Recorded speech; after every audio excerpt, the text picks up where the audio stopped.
नमस्कार, मैं रवि कुमार पांडे। आप देख रहे हैं तरंग 24 न्यूज़।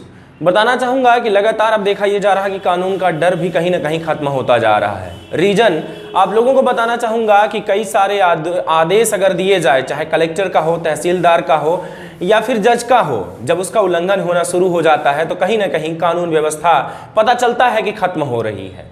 रीजन आप लोगों को मैंने बता दिया। अब मैटर भी बताना चाहूँगा कि ग्राम अकौरी का एक मामला आया है जो सामने आप लोगों को बताना चाहूंगा कि एक वृद्ध है और एक वृद्ध के द्वारा बताया जा रहा है कि हमारे घर और हमारे जगह जमीन पर किसी और के द्वारा हमें प्रताड़ित किया जा रहा है। हमारे जमीन में कोई और खेती करना चाह रहा, जहां की अगर मामला देखा जाए पूरा मामला तो सामने ये आता है कि एक व्यवस्था नाम की भी चीज है जिसे अगर आदेश दे दिया जाए तो कहीं ना कहीं पुलिस जनता की सुरक्षा के लिए ही बनी हुई है। लेकिन देखा यह जा रहा कि अब पुलिस भी कहीं ना कहीं पीछे भाग रही है, आदेशों का उल्लंघन हो रहा। सामने वाला जमीन भी खाली नहीं कर रहा, जुताई बुवाई भी नहीं करने दे रहा, यहां तक कि सामने वाले को मारने की धमकी भी दे रहा है। आप लोगों को पूरी वीडियो देखने को मिलेगा, सुनिए बड़ा बयान, जहां आप लोगों को पूरी खबर ही पता चल जाएगी। मुझे कुछ कहने की जरूरत ही नहीं। लेकिन दूसरी बात एक तरफ और बताना चाहूंगा कि खबरों का असर भी बिल्कुल नहीं होता, क्योंकि व्यवस्था पर चाहे कितनी भी आप न्यूज चला लीजिए, लेकिन जब किसी को आंखें और कान दोनों बंद करना हो और जब बंद हो जाए तो सुनाई और दिखाई दोनों देना बंद हो जाता है। हम चाहे कितनी भी खबर चलाएं, उसका कोई असर देखने को नहीं मिलेगा।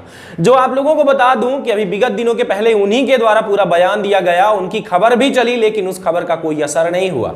देखा यह जा रहा कि कानून व्यवस्था जो है कहीं ना कहीं सुचारू रूप से जो चल रही थी अब बेढंगा तरीके से चल रहा, क्योंकि इतने सारे कागजात होने के बावजूद भी, चाहे कलेक्टर के पास जाइए या एसपी के पास जाइए या जिला कार्यालय कहीं से भी आप जाइए, हमारे पास जो है ये जिला अधीक्षक यानी कि एसपी को दिया गया एक आवेदन है कि हमें सुरक्षित किया जाए, हमारी जगह जमीन जो है कोई और लूट रहा है, इसकी व्यवस्था का आप करवाएं। कम से कम मैं अपनी जगह जमीन में कम से कम खुशी तरीके से जीवित तो रह सकूं, लेकिन उसका भी अब कोई भी तरीके से देखा जा रहा कि सिर्फ कई बार लेटर ही जाते हैं, बदले में उनको कुछ नहीं मिलता, बल्कि आप उम्र देखकर शर्म आएगी आपको कि उनकी मदद करने के लिए कोई खड़ा नहीं हो पा रहा, कोई विभाग नहीं जा पा रहा। आखिर में पूरा मामला क्या है? क्यों व्यवस्था इस तरीके से नहीं हो पा रही या कानून उनका क्यों साथ नहीं दे रहा? इतनी सारी नोटिस के बाद क्या सामने है? कम से कम उनको एक बार बताया तो जाए कि रीजन क्या है कि हम आपका साथ नहीं दे पा रहे हैं। उन्होंने तो बल्कि मरने की भी धमकी दे दी कि हम आत्मदाह कर लेंगे। आप लोग पूरा बयान सुनिए। क्या मामला है अपना की? हमारा मामला है जमीन खरीदन। कहाँ? अकौरी में 27 सितंबर 2009 को जी। रजिस्ट्री पट्टा सब हमारे पास है, कोर्ट के फैसला हमें लगे है। सन 2015 में छोटे लाल वहाँ ज़मीन का प्रूफ कराई, बहा कराएं तो हमका जोते नहीं थे, आपको जोतत है। तहसीलदार का आदेश है, एसडीएम का आदेश है, सुपुर्दगी है आदेश, पर पुलिस नहीं जाती फील्ड पर। कौनो आदेश का माने के तैयार नहीं है सामने वाला? कौनो माने के तैयार नहीं आए।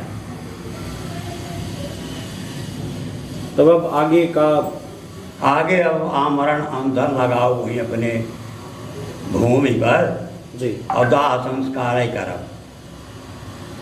अब विकल्प ऐसे नहीं आए कि क्यों तो नहीं आए जिला के अंदर। कलेक्टर से निवेदन करें ना अपना? जी हाँ, आवेदन दे हन एसपी ऑफिस में, एसपी को दे हन, पुलिस के दे हन, थाना में। नहीं तो कहत कहाँ? कहा था कि अंदर बैठा टीआई साहब। टीआई साहब कहा था? हाँ, अनशन बैठे का? अनशन बैठा। कहाँ अनशन बैठा जाए? कलेक्टर के सामने कार्यालय की। धन्यवाद। अभी तक आप देख रहे थे तरंग 24 न्यूज। मैं रवि कुमार पांडे आप लोगों के साथ। नमस्कार, जय हिंद।